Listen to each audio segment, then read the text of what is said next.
Hello and welcome to the Tutti Remote beta team. This video is an introduction to the Tutti Performer application. First, you need to download Tutti Performer. Begin by logging into the backend located at beta.tuttiremote.com. The first time you log in, you'll be prompted through agreeing and signing a non-disclosure agreement. While we are here, let's take a look around at the tools available in the backend. On the left side of the screen, you will see the heading Organizations. By selecting this, you'll see a list of all organizations you are involved in. Clicking on the name of the organization will grant you access to see the shows within the organization you are in. Once you select the show, you can see more details about it. The one you will find most important is the Files tab at the bottom of the page. Here you can access any recordings uploaded by the creative team, upload your own content, or download files to work with on your own. Under the Users section, along the left side of the screen, you will find the options to change your name and password. You can change your name to your first and last name, a preferred name, or even include your pronouns. Whatever you set as your name here is also how you will publicly appear within the Tutti Performer and Mixer applications. Now to download Tutti Performer. On the left side of the screen, select Downloads. Here you will find the most up-to-date versions of Tutti Remote. You will be downloading Tutti Remote Performer.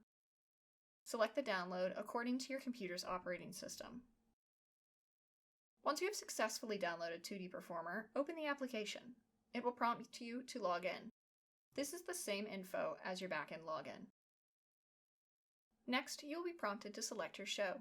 If you have more than one show you are involved in and select the wrong option, you can easily go back by clicking the Change Show button at the bottom of the screen. Your next choice is your room selection. There are 3 types of rooms in Tutti Remote: practice rooms, ensemble rooms, and the stage. Practice rooms are automatically created for each performer involved in a show. It is a place you can work one-on-one with your music and the creative team, such as a director. Ensemble rooms are any other room. They are spaces where a group of performers can get together to practice or rehearse as a group, along with the creative team. The stage is a space automatically created for each show, and is where the final broadcasted version will be hosted. If you select the wrong room, or need to move into another room later, you can leave the room by selecting the menu in the upper right corner and clicking Leave Current Room, or by using the blue button in the middle of the screen that says Leave Room. Now that we are in the room, let's talk about all the features. At the top of the page, you will see your selected show and room. When you enter the room, the first thing you will want to do is to set up your audio output and input. To set up audio output, click on the menu in the upper right corner and select Audio MIDI Settings. Click the drop-down menu next to the output and choose an output device. This will be your computer speakers or headphones. A note to Windows users, you can choose Windows Audio and it will play through whatever your speaker is set to play through.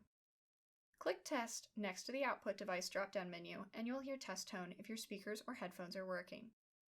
If you do not hear a tone, check all connections to your speakers and headphones or choose another device. To set up audio input, click the drop-down menu next to the input and choose. Next, select your sample rate. The most common sample rate is 48,000 Hz. If 48,000 Hz is not available as an option, this means your device does not support this sample rate and you will have to choose another input device above. Some Bluetooth devices, including AirPods, do not support 48,000 Hz. You may need to change this depending on your show's needs. You can always change this later according to what your director or audio engineer tells you. Now that we've set up input and output, you can close the Audio MIDI settings window by selecting Save. Your input, output, and sample rate selection are visible on the bottom half of the page. You will see your input signal bar light up as you make noise. Below the stage label is your reference track selection. This is what you'll hear when the take begins. Using the drop-down box, choose one of the files. If you don't see a recently added file, be sure to press the refresh button.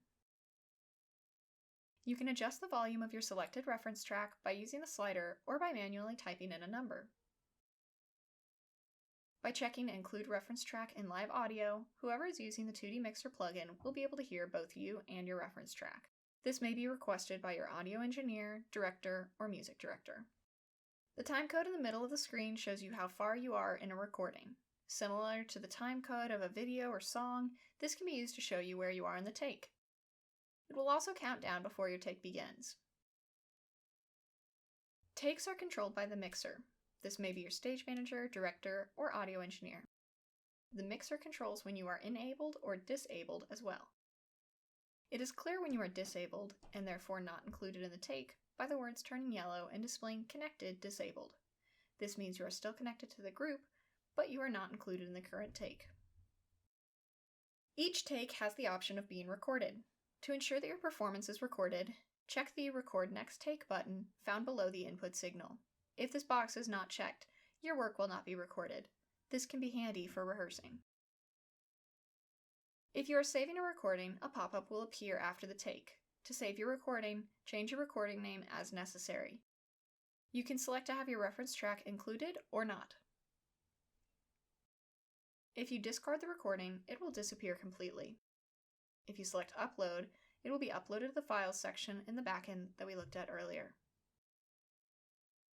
In practice rooms, you are able to control your own takes. To begin your take, click the Start Take button below the input signal monitor. You can end the take whenever you would like. If you would like to change take settings, select Change Settings. Here you can adjust your tempo sync, count in, buffer time, and start time. Tempo sync is an advanced function requiring a MIDI file to be uploaded from any score-making software. If you use this option, you can also jump to measures that correlate to your sheet music. The countdown is how much notice you get before the take begins. Buffer time is important for CPU calculations. The minimum it can be is 2 seconds. Start time controls where you will start from in your reference track. Press OK to save changes. And that's how to use Tutti Performer. If you have any questions about the features or functions, please reach out to our team. We are happy to provide you with one-on-one tutorials.